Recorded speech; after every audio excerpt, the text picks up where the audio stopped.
தள்ளு பழச எல்லாம் சுட்டு தள்ளு புதுசா இப்போ பிறந்தோம்னு எண்ணிக்கொள்ளடாடு. பயணம் எங்கே போனால் என்ன, பாதை 100 ஆனால் என்ன, தோட்டம் வச்சவன் தண்ணீர் விடுவான் சும்மா நில்லடா.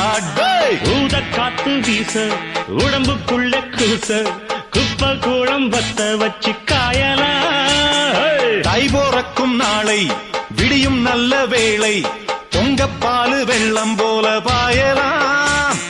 அச்சு வெள்ளம் பச்சரிசி வெட்டி வச்ச செங்கரும்பு அத்தனையும் தித்திக்கிற நாள்தான்.